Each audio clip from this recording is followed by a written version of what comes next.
kasih setiamu limpah atas kami ya Tuhan. Kami angkat pujian kami hanya bagimu. Mari kita katakan, kasih Allah tak berkesudahan, selalu baru setiap pagi. Rahmatnya pun tak pernah berakhir seumur hidupku. Kasih Allah tak berkesudahan, selalu baru setiap pagi. Rahmatnya pun tak pernah berakhir seumur hidupku. Dengan sukacitaku kan menari, dengan sorak-sorai memuji, ku naikkan pujian, haleluya, nyanyi bagi Dia Sang Raja, nyanyi bagi Dia Sang Raja. Dengan sukacitaku kan menari, dengan sorak-sorai memuji, ku naikkan pujian, haleluya, nyanyi bagi Dia Sang Raja, nyanyi bagi Dia Sang Raja. Kasih Allah tak berkesudahan, selalu baru setiap pagi. Rahmatnya pun tak pernah berakhir seumur hidupku. Kasih Allah, kasih Allah tak berkesudahan, selalu baru setiap pagi. Rahmatnya pun tak pernah berakhir seumur hidupku. Dengan sukacitaku kan menari, dengan sorak-sorai memuji, ku naikkan pujian, haleluya, nyanyi bagi Dia Sang Raja, nyanyi bagi Dia Sang Raja.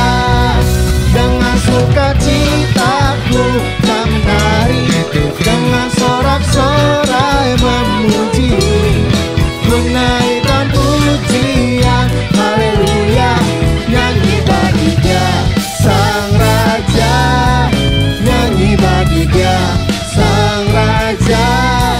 Dengan sukacitaku kan menari, dengan sorak-sorai memuji, ku naikkan pujian, haleluya, nyanyi bagi Dia Sang Raja, nyanyi bagi Dia Sang Raja, nyanyi bagi Dia Sang Raja selamanya.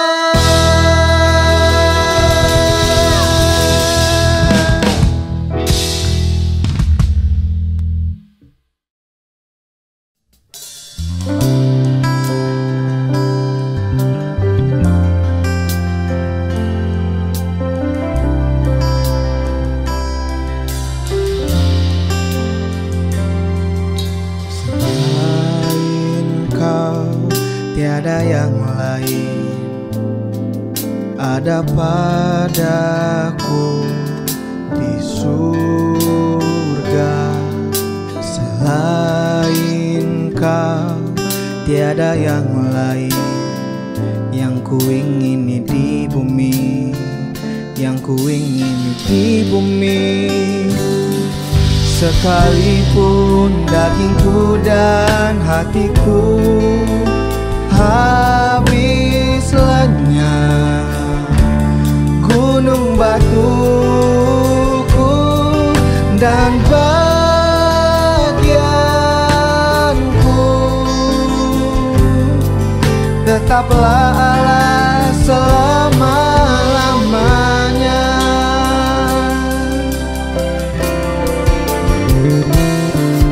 Selain Kau tiada yang lain ada padaku di surga. Selain Kau tiada yang lain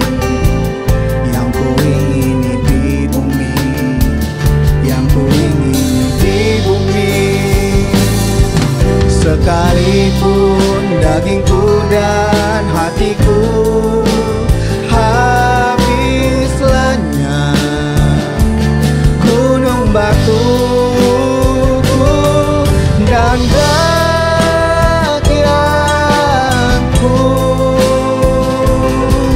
tetaplah Allah selama-lamanya.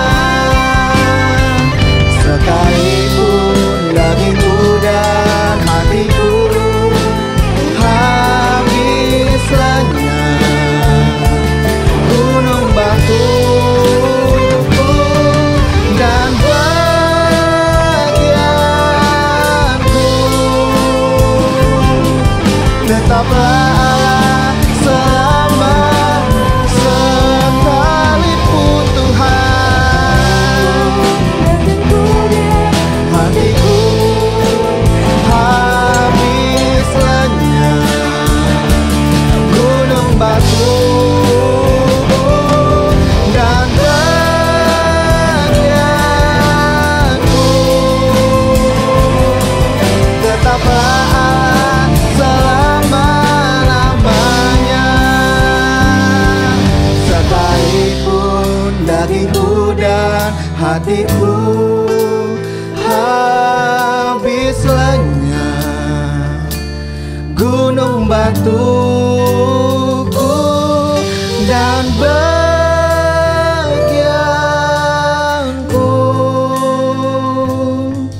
tetaplah Allah selama-lamanya. Tetaplah Allah selama-lamanya. Tetaplah Allah selama-lamanya. Kaulah Allah kami.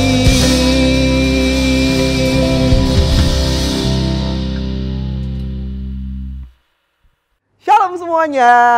Gak terasa kita sudah menyelesaikan 3/4 tahun dari 2025. Mengawali bulan Oktober ini pasti ada tema yang baru dan tuntunan yang baru dari firman Tuhan. Kita mulai di dalam doa, mari kita bersatu dalam doa.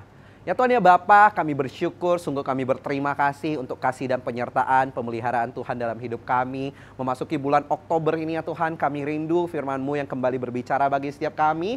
Biarlah firman-Mu yang tertabur di tanah hati kami yang subur itu bertumbuh dan berbuah. Roh Kudus bantu kami untuk mengerti apa yang menjadi firman-Mu sehingga dapat kami lakukan dalam kehidupan kami sehari-hari. Dan biarlah kasih-Mu, firman-Mu itu yang nyata dalam hidup kami. Terima kasih ya Bapa, kami berikan waktu kami, pikiran dan hati kami hanya bagi kemuliaan nama Tuhan untuk mendengarkan firman Tuhan. Di dalam nama Tuhan Yesus, setiap kita yang bersukacita mendengarkan firman Tuhan sama-sama katakan, amin. Shalom semuanya, nggak terasa ya, kita sudah memasuki kuarter terakhir daripada 2025 ini. Dan di bulan Oktober ini, kita akan banyak berbicara tentang yang namanya hubungan. Ya, kalau di bulan September kita sudah ngomongin soal tahun koneksi ilahi dan kesukaan besar. Bulan ini kita akan ngomongin soal yang namanya hubungan. Yaitu tema sepanjang bulan Oktober ya, itu berbicara tentang koneksi ilahi membawa hubungan yang mulia. Divine connection brings noble relations. Ayatnya itu kita akan baca dari 1 Yohanes 1 ayatnya yang ke-7. Demikian firman Tuhan. Tetapi jika kita hidup di dalam terang sama seperti Dia ada di dalam terang, maka kita beroleh persekutuan seorang dengan yang lain dan darah Yesus anaknya itu menyucikan kita daripada segala dosa. Nah, dari ayat ini kita belajar saat kita hidup terhubung dengan Tuhan, itu akan membantu kita untuk memiliki persekutuan yang baik dengan orang lain. Persekutuan yang mulia kalau tema tuntunan bulan ini. Therefore teman-teman, bulan ini ya, minggu pertama kita akan ngomongin soal love God so we can love others. Mengasihi Allah supaya kita bisa mengasihi sesama. Ayat inti yang ingin koken bagikan pada hari ini itu diambil dari 1 Yohanes 4 ayatnya yang ke-7 sampai dengan ayat yang ke-12. Koken bacakan bagi kita semua. Perikopnya adalah Allah adalah kasih. God is love. Jadi kalau masih ada yang bertanya, what is love? God is love. 1 Yohanes 4 ayat 7, saudara-saudaraku yang kekasih, marilah kita saling mengasihi, sebab kasih itu berasal dari Allah dan setiap orang yang mengasihi lahir dari Allah dan mengenal Allah. Barang siapa tidak mengasihi, ia tidak mengenal Allah sebab Allah adalah kasih.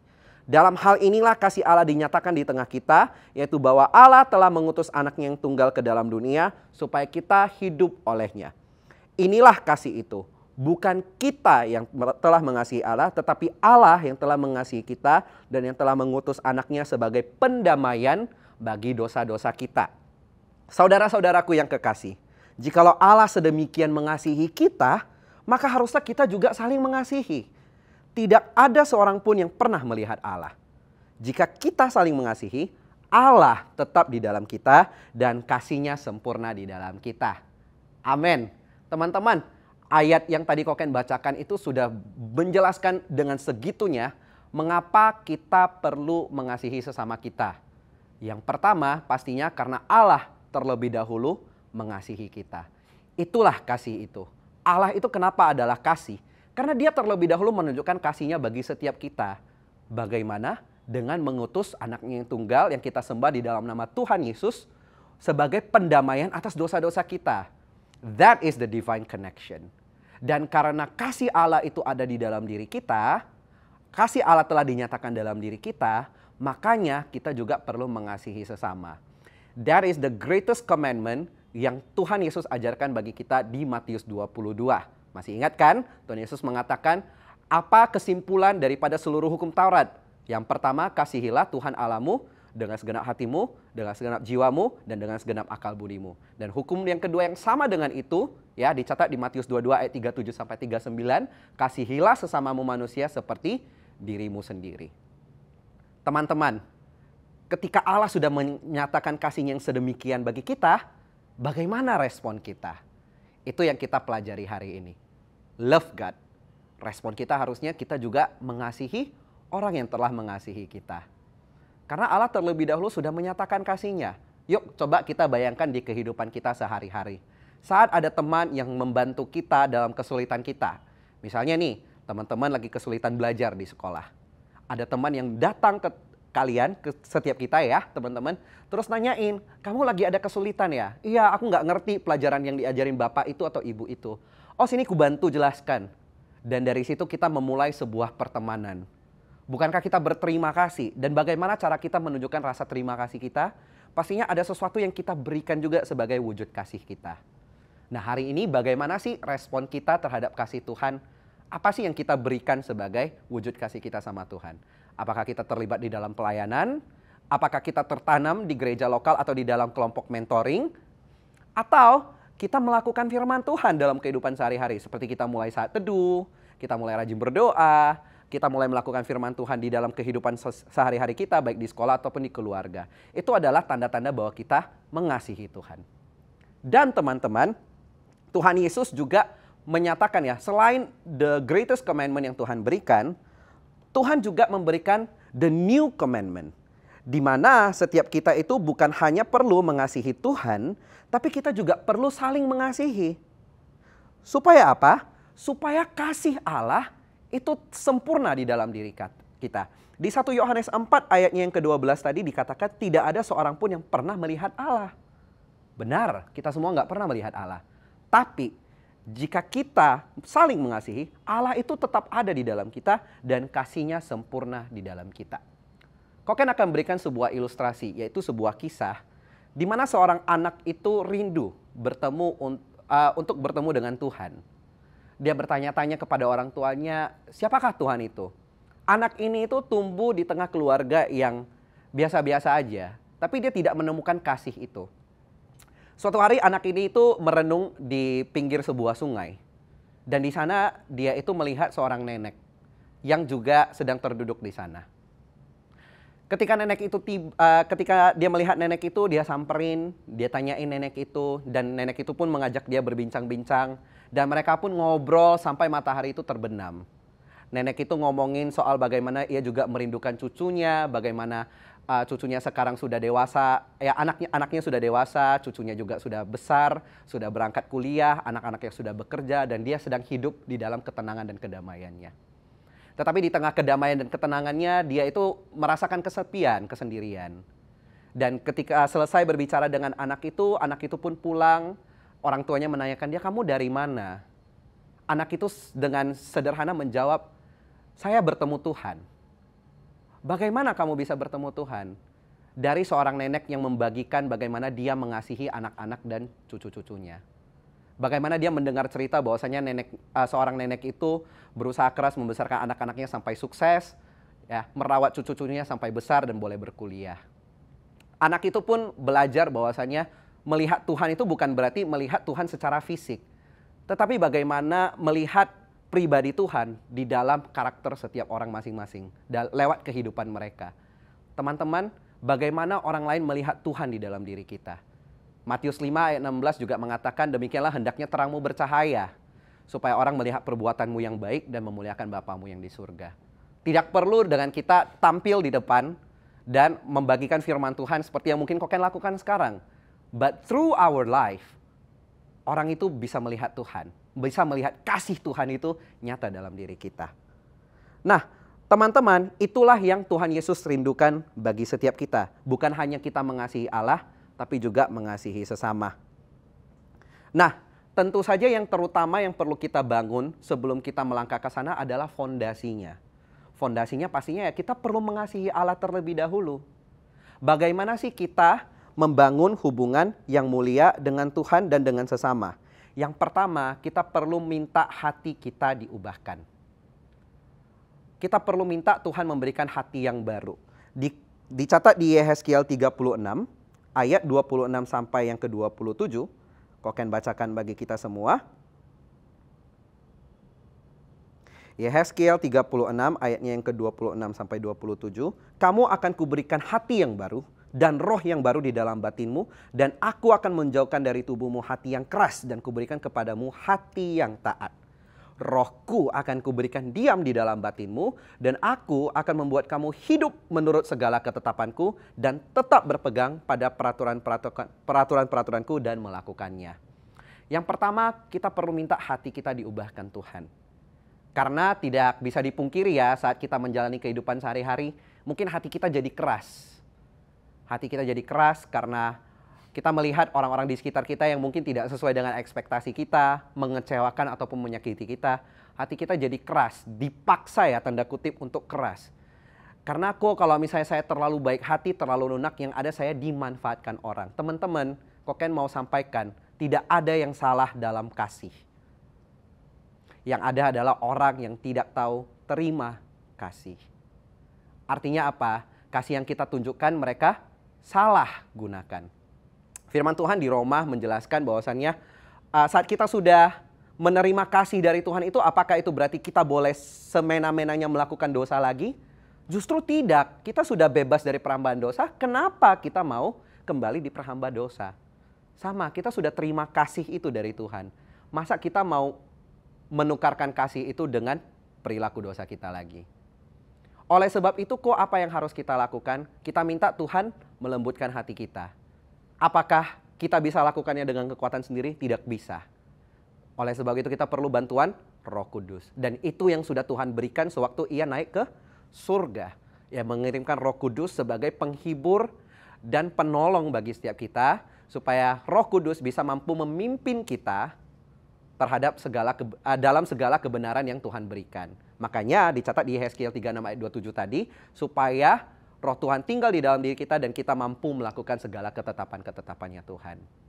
Saat hati kita telah lapang dan kita mampu untuk menerima dan mengasihi sesama, langkah yang kedua ya, bagaimana kita bisa membangun hubungan yang mulia dengan Tuhan dan sesama, yaitu kita perlu belajar yang namanya mengampuni. Saat kita bisa membuka hati kita untuk mengasihi, waktunya kita melepaskan pengampunan. Itu langkah yang berat teman-teman. Tapi Tuhan Yesus juga sudah melakukan itu.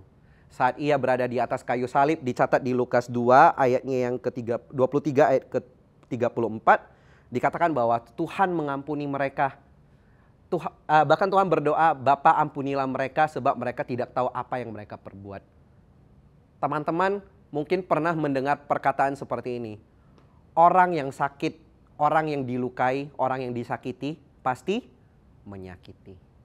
Tapi teman-teman, saat kita mampu mengasihi orang yang tersakiti, menurut teman-teman apakah dia akan membalas dengan kesakitan? Ya, karena dia tidak mengenal rasa kasih itu. Tapi saat tidak henti-hentinya kita menunjukkan kasih itu, apakah dia akan luluh? Koko yakin iya. Tuhan Yesus mampu mengasihi. Karena dia mengerti, ya dia anak Allah kok. Kita kan anak manusia biasa. Kalau kita hidup di dalam Tuhan dan Tuhan hidup di dalam kita mampu melakukan itu teman-teman. Makanya fondasinya itu kita perlu mengasihi Tuhan dulu. Oke? Nah, mengampuni. Lepaskan yang namanya pengampunan itu. Dan yang terakhir teman-teman, perlu mengasihi tanpa batas. Wah, kok mengasihi tanpa batas lagi? Tadi mengampuni saja sudah sulit, sekarang tanpa batas. Bukankah katanya harus bijak ya kok ya dalam mengasihi? Benar, harus mengasihi dengan bijaksana. Tetapi Petrus sendiri pernah menanyakan kepada Tuhan Yesus, berapa kali sih kita harus mengampuni? Tuhan Yesus katakan 70 kali 7 kali. Pengertian yang kau akan dapatkan ketika disampaikan 70 kali 7, itu bukan artinya infinity. Tetapi 70 dikali 7 hari, itu yang kau akan dapatkan. So bayangin kalau dalam satu hari kamu perlu mengingat kesalahan orang 70 kali, kamu ampuni 70 kali. Besoknya teman-teman pasti ingat lagi. Tapi Tuhan minta ampuni lagi. 70 kali lagi. Kalau diingat lagi, ampuni lagi. Ingat lagi, ampuni lagi. Makanya itu disebut sebagai mengampuni tanpa batas. Mengasihi tanpa batas. Kita mungkin tidak akan lupa dengan kesalahan orang. Tapi Tuhan Yesus mengajarkan kita untuk mampu mengampuni setiap saat, mengasihi setiap saat. Itu proses yang tidak mudah teman-teman. Proses yang sulit. Oleh sebab itu kita juga perlu mengalami kasih Tuhan dulu. Sekarang teman-teman apakah mengerti seberapa besar kasih Tuhan itu dalam hidup kita? Koken akan tutup dengan sedikit cerita bahwasannya Koken sendiri juga pernah di masa di mana Koken itu merasa berat ya. Bukan hanya secara fisik lelah, tetapi juga secara emosional. Oke, di saat Koken merasa tidak ada orang yang bisa mengerti keadaan Koko, disitulah justru Tuhan menyatakan kasih-Nya lewat hidup Koko.